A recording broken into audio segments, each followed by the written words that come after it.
7ই April রবিবার আমরা Chicago Vivekananda Vedanta society পৌঁছে গেছি মহারাজ ঈশাত্মানন্দজির লেকচার শুনতে।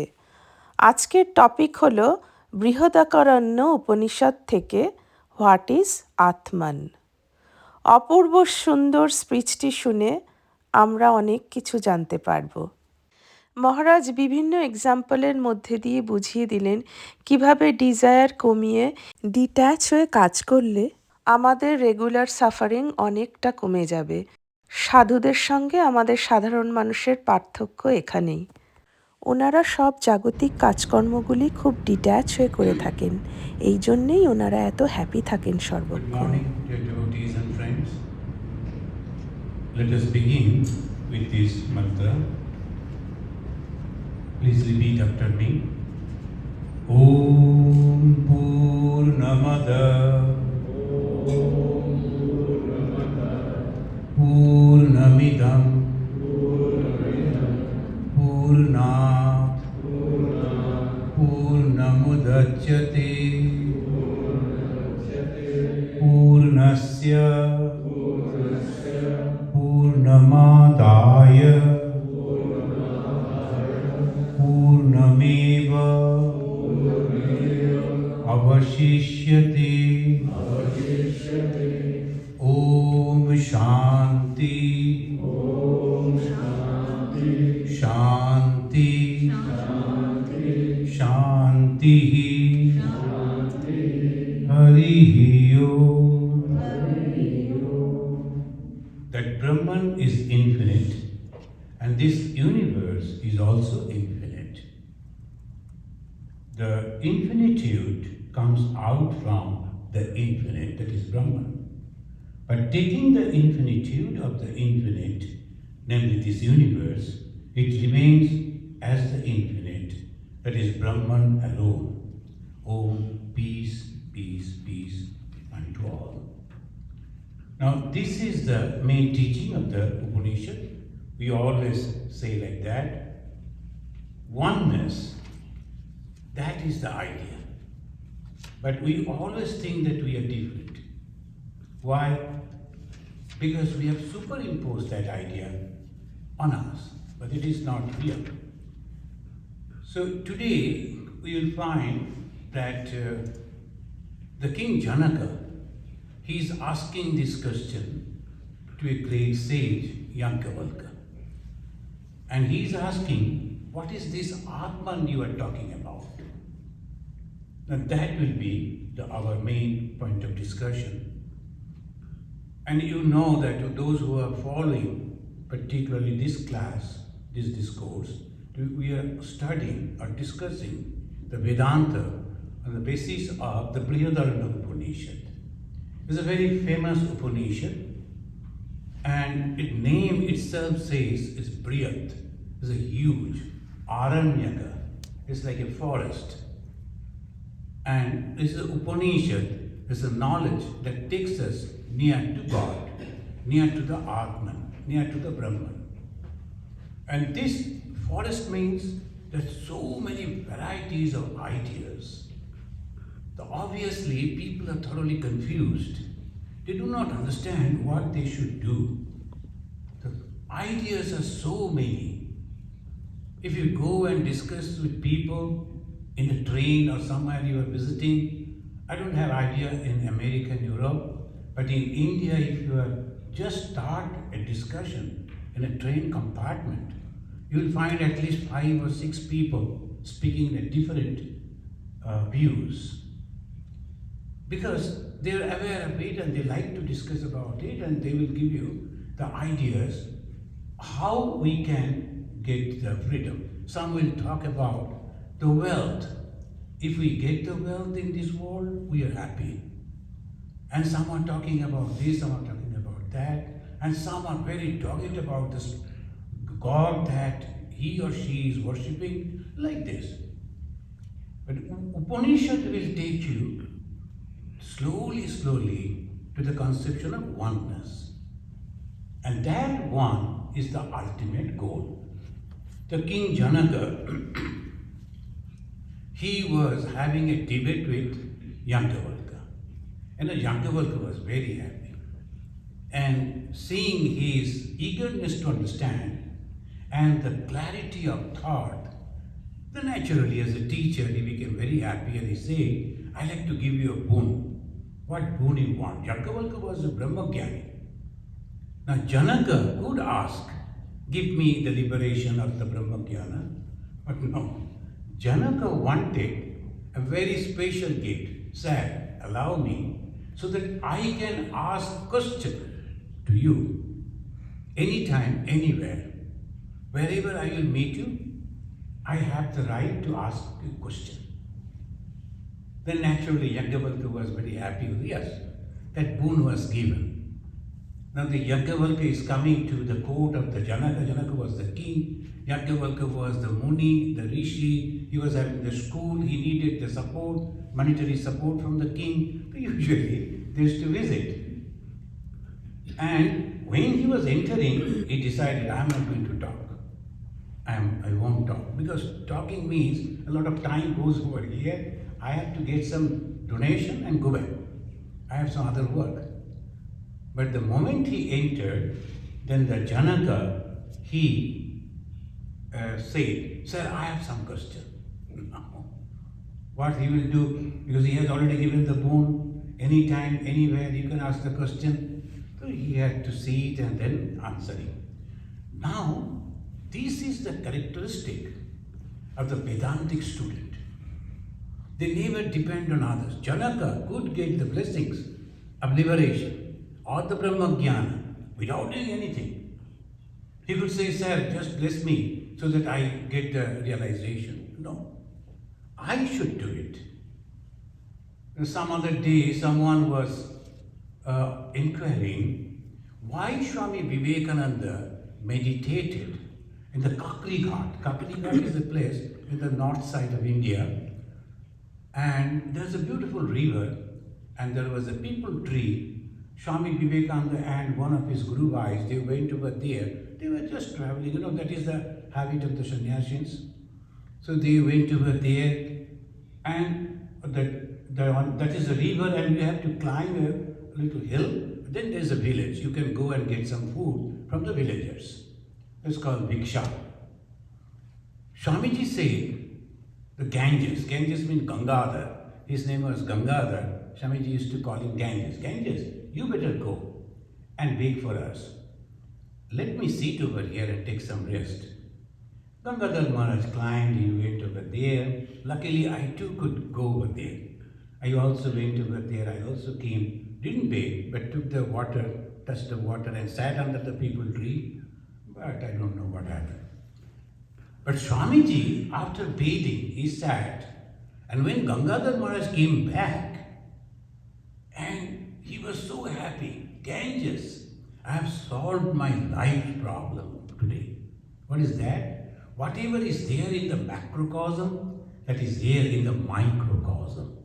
Whatever is there in me, that is there in all over the universe. Purnamada Purnamidam. Purnat Purnamadachyate. This sloka that we chant, that he realized. Now the question is, Bhagavan Sri Ramakrishna touched that Vivekananda when he was young, and he had the realization of the Brahman. He saw the oneness in everything. Those who have read the biography of Vivekananda, you know that. 3 days and 3 nights constantly he was enjoying the realization of oneness. He was so happy. So why then he wanted to have again the meditation? Or Bhagavan Sri Ramakrishna blessed him because he was asking him to, I want the experience of Nirvikalpa Samadhi. What is that Nirvikalpa Samadhi? We read all this, but what actually it is? Then one day he got that also.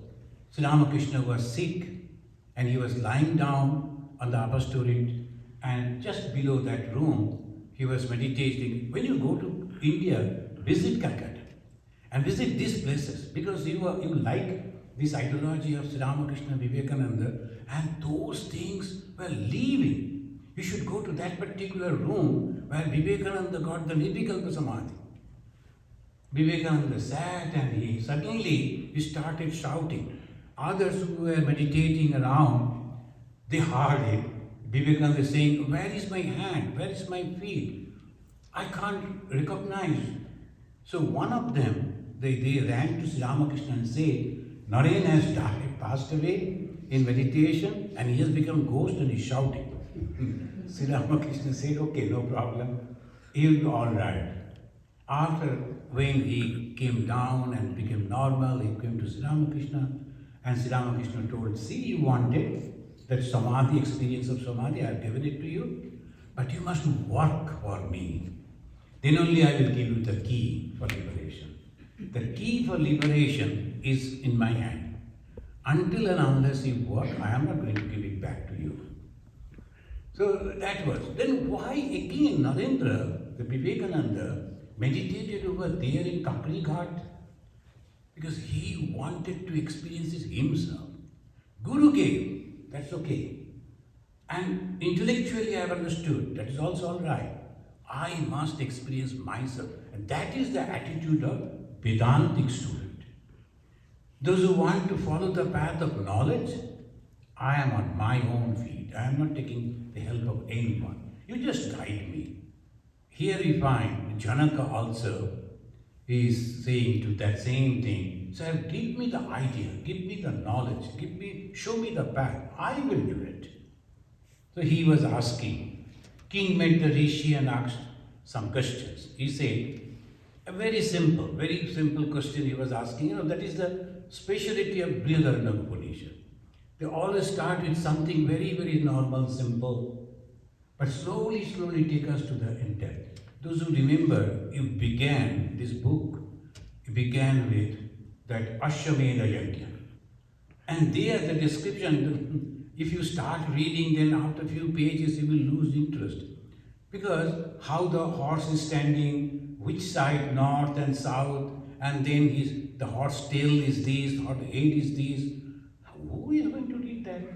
But if you, with all patience, read slowly, then that will take you to the depth of knowledge. And that is Brahmagyan. Here also we find, he is asking, "Sir, what is the light for a person?" Then, what is the light for a person? And the Yajnavalkya said, "Sun." At the time of, in the daytime, it is sun. Again he is asking, well, suppose there is no sun. When sun is not there, what will be the light for a person? Then he said, moon. Well, suppose sun is also not there, moon is also not there, what will be the light for a person? He said, fire. He will light up a fire and then he can see. Then he is asking, when the sun is not there, moon is not there, light is also not there, then what will be the thing that will show him the path? Yajnavalkya said, sound. And it's like when I was reading the long back, someone told me a funny story. That two persons, they were traveling in a train. And a three-tier train, that on the top tire, one young man was lying, and below, there another elderly person, in between another gentleman. So when the train started, it is moving, and almost night, all people are sleeping. Now these two started conversing. From the above he asked, "Sir, where you are going?" "I am going to Delhi." "Oh, is it? I am also going to Delhi." Then after some time, from below he asked, "Where in Delhi?" "Karol Bagh." "Oh, in Karol Bagh? I also live in Karol Bagh. I will also go to Karol Bagh." And in between the person is trying to sleep. They are going on conversing. And then, "In Karol Bagh, where do you live?" "Oh, that apartment, Lakshmi apartment." "In that apartment." "You say, in Lakshmi apartment? I also live in Lakshmi apartment." Now it was too much for the hard man sleeping. Then he said, "Lakshmi apartment, which number? Your flat number?" "Oh, 352. 352? I live also in 352. Then the third man, he jumped up and said, "Hey, will you stop? You live in the same apartment, you don't know each other." "Why not? He's my son." "Oh my God, he's your son, then why you are asking this question?" No, somebody told when you are traveling, you should have conversation. So we are having the conversation. What the father and the son will converse, so they are having the conversation. So this way, he is asking, in the daytime, what is the light? Then when the sun is not there, what is the light? When the sun and moon is not there, what is the light? If the sun, moon and the fire is not there, what is the light? Sound. Then afterward is coming, he said, when sun, moon, fire, sound, all are absent, what is that? He said, Atmana bhai asya jyoti bhavati. Atmaiva asya jyoti bhavati. Now here we enter into it.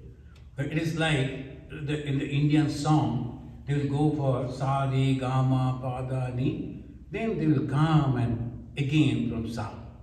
So that is the style. So they will go on telling this, again come to Brahman. And it says, when nothing is there, so Atmaiva asya jyoti bhavati. That means he himself will find out a path.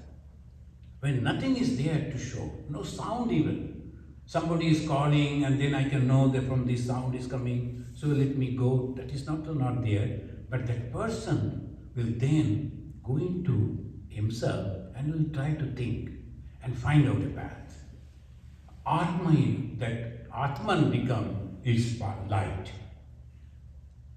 In the awakening stage, light is necessary. Similarly, we experience light in our dream stage also. Now the explanation. How the Atman become the light? In the waking stage, we need the light. But how we see the dream, one person who was sleeping with the glasses on. Then somebody say, why you are putting the glass while sleeping? No, I like to see the dream clearly. Otherwise, I may not see the dream clearly, so I am putting the glass. Like this. We need light to see the dream also. And in dream, we see the same light.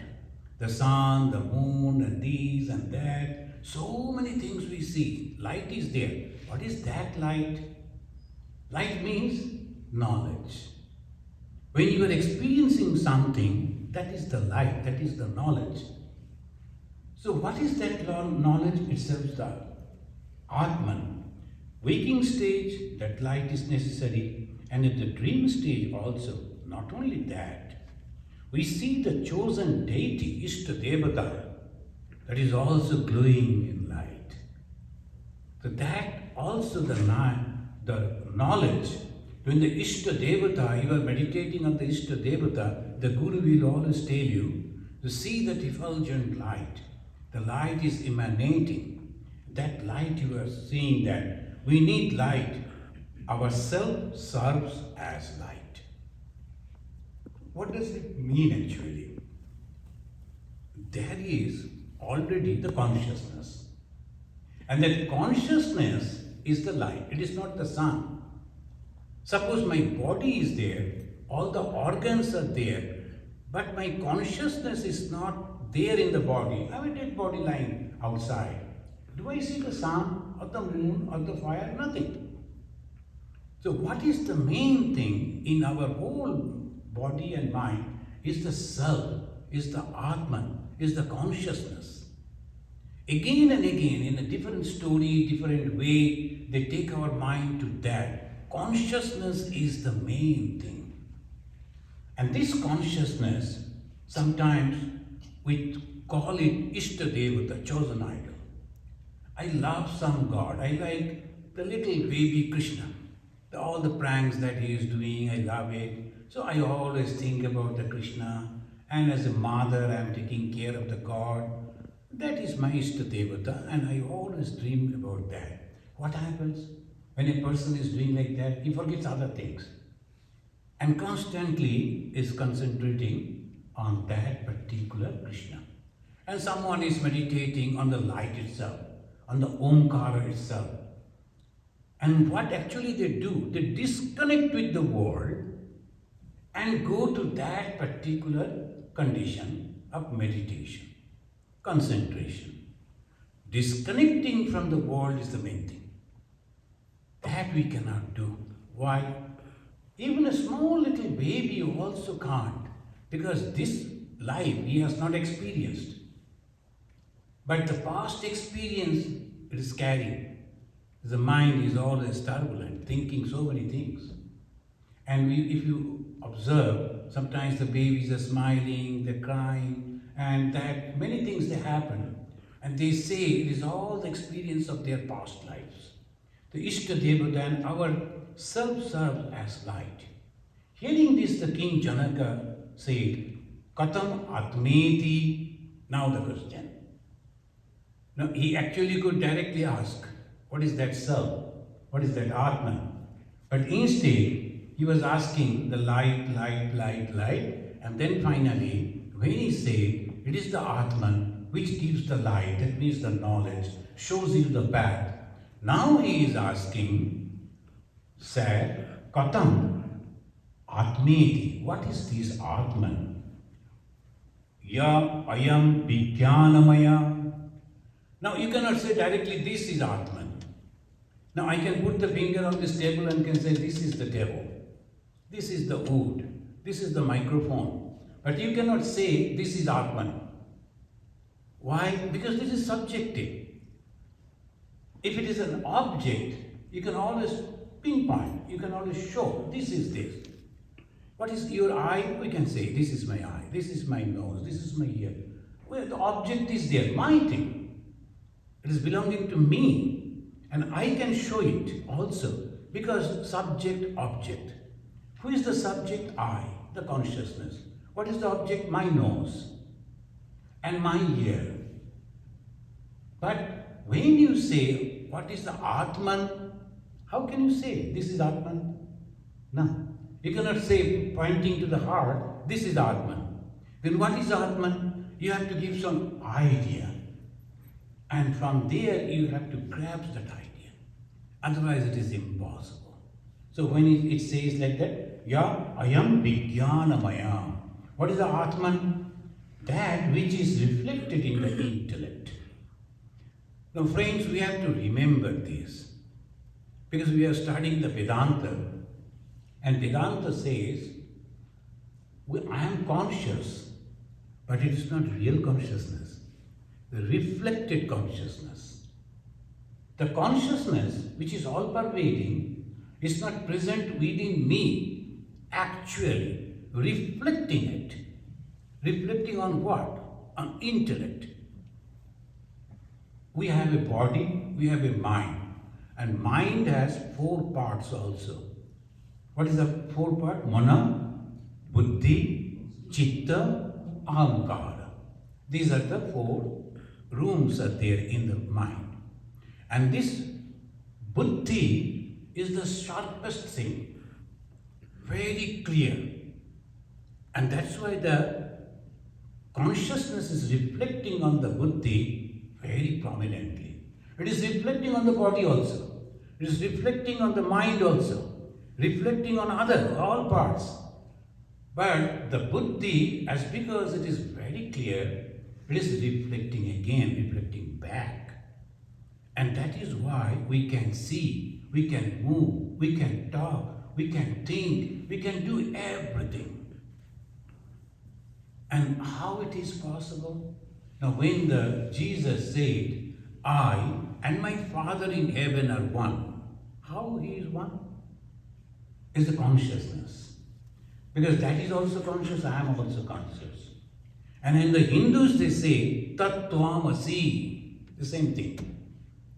You are that. How can I be that? That is the Atman. It is all pervading.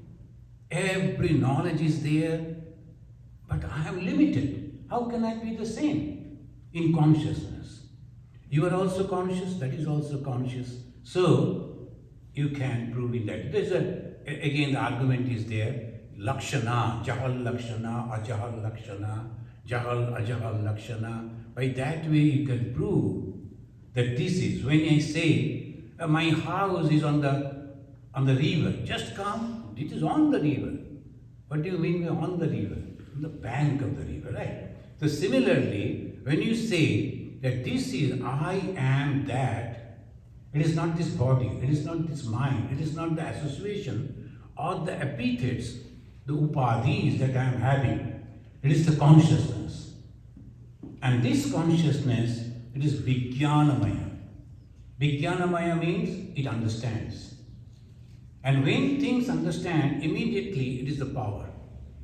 And it removes the fear. If you understand something, it removes the fear. Vijnanamaya, praneshu, which is in the organ, the prana, the force that is in the organ, that is also hridiyanta yotihi, which is the light in intellect, and that purusham. When it said purusham, it doesn't mean male. It says that which is residing inside. That's called pura. Pura means the Purushabha. In India they say Purushabha. That means the Pura, the house, a city. This is the city, this body is the city. And in that city, something is residing. So Purusha, that Purusha is that Atman. Consciousness reflecting on the intellect is the individual self. Then what is Jivatma? It is that consciousness that is reflecting. Now what happens? Slowly it's taking into that. Sabha ayam purusho jayamana. This individual self, assuming the body, get connected with egos. Papmo vi samsrijjate. What is the papa? Now here in the Upanishad we find the word papa, the sin. What is the sin? This body and its organ get connected with the objects.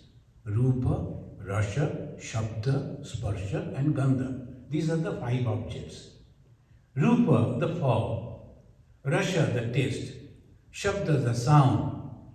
And the same way the other 2. So this is the way the 5 objects are there, 5 organs are there, and they get connected, they bring the information, and we do all problem because we disconnect with the original. We disconnect ourselves from the original. Almost the same story it is in the Old Testament, that they ate a fruit and they developed the body consciousness. They were hiding, they could not come out before the God, and God banished them. And they they describe that this is the original sin. And original sin, so you're suffering. There's a different way they explain. We say, actually, we develop ego. The moment I develop ego, I am disconnected with the original. Toma hote jabe hui he bimuk apunar pane chai. In Rabindranath, it says, when I turn my attention not to you but to me, mrittu he swadhare mrittura roop, dukkho hai he dukkher ku, tuma hote jabe hoi he bimuk apunar pane chai. This is a great poet. He also realized the same truth, that I suffered the death like a death, terrible death. And I suffer in every state. Why? Because I have deviated from your path. Instead of you, now I am concentrating on me. I have withdrawn. So what is that? That is called original sin in the terminology of the Old Testament. So this ahamkar, and it says, is a jayamana, sava ayam purusho, that particular consciousness, jayamana.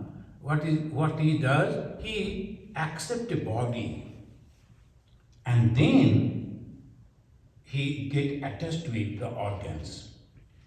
Sa samanasam, that reflected consciousness get mixed up. Now different type of thoughts are coming in different minds. Why we are different? Because we get mixed up with something. Suppose the light is reflecting on a colored glass. You cannot take the light out of that colored glass. It will look like that. If the light is reflecting on red colored glass, you will see the light at red, or yellow, or blue, or green. It is light only, as because it is reflecting on different color, so we see that color. We don't see the light, we see that color. And similarly, we see the elephant, we see the lion, we see this man, we see that person, the man, woman, the old and the young, all these differences comes because that same light is reflecting through different glasses, different color. And this is the way a Vedantin, he thinks. One is reflecting in everything. And it says, Ubho loko anusancharanti. And where it goes, Ubho loko, in this life and the next life. So here in the Brhadaranyaka Upanishad, we find the acceptance of the next life also. It is not the one birth. Again and again we are taking birth. Next life is also there. Who goes? This reflected consciousness. So they say that this body is gross body and sthula sharira. Gross means sthula. Sthula sharira, sukshma sharira. There is a subtle body also.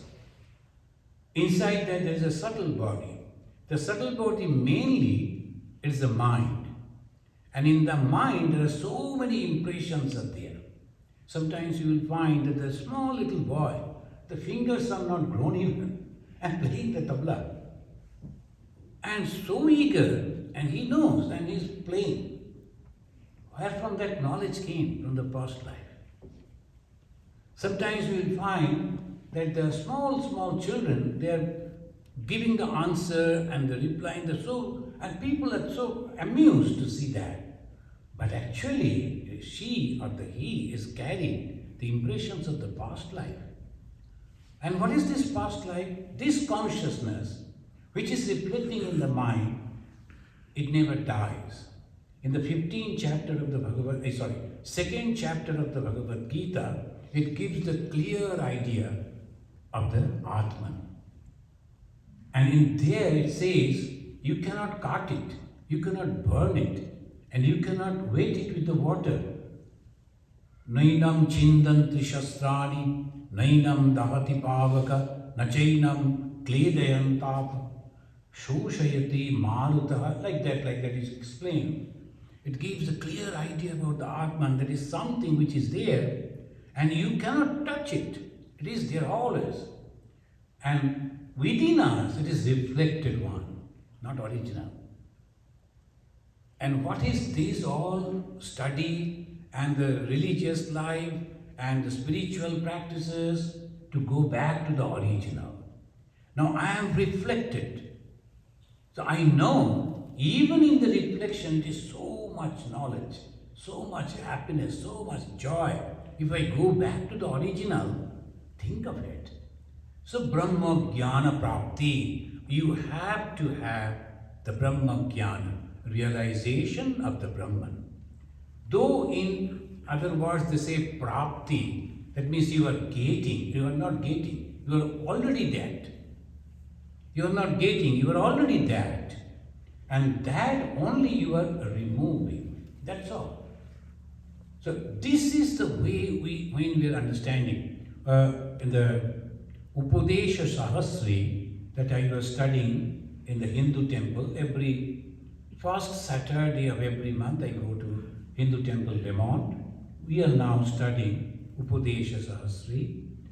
And there the Shankaracharya, he is mentioning the Guru Shishya Sambhada going on. And he is telling, the Guru is telling to the Shishya says, oh my God, if all these things is my character, is my real nature, then there is no chance for me. Because this is me. How can I change myself? So suffering is obvious. Then the Guru said, no. This nimittameva. This is nimitta, that means this is for something happened and so this is happening. So if you can control that, the reason, then there will be no problem. So this, I cannot sleep. Why? There is a sound outside. Now it is not that insomnia, I cannot sleep, not that. There is a reason, the sound. So if I stop the sound, I can sleep. Similarly, I am suffering. Is it my nature? Is my character? Is this me? No. Then some reason is there. Bhagavan Buddha, in the 4 steps, he said, Jagat Dukkhamaya. That's true. It has a reason. Why suffering? There's a reason. What is the reason? Your desire. Let there be all those things. Why you are going to eat it and accept it, enjoy it. Then you are suffering. If you are not, then there is no problem. Those who are having some diabetic problem and this, they should be avoiding the sugar as the doctors advise us. It doesn't mean that you have to remove all the factories and sugar and all that. Maybe some of the leaders, if they were there, and then they would have asked, hey, stop all these factories because I cannot eat sugar. But not like that. You should not do that. Stop the reason, get the result. For me, if I stop the reason, I won't get the suffering. What is the reason? Desire. If I don't have the desire, I just enjoy everything, but I am not having any desire. I go to see the tulip garden, but I don't have desire to develop a tulip garden, selling the tulip flowers, then getting the money. No planning of that. Just go, see, maybe you take 1 or 2 pictures and then we forget. So no suffering. Suppose this year tulip is not coming up, then no suffering at all. Or there is no tulip, there is no rain, and there is no snow. That's why the flower is not coming, no problem. Because I am not attached to that. But those who are having the business, they will suffer. So obviously everything has a cause and the effect.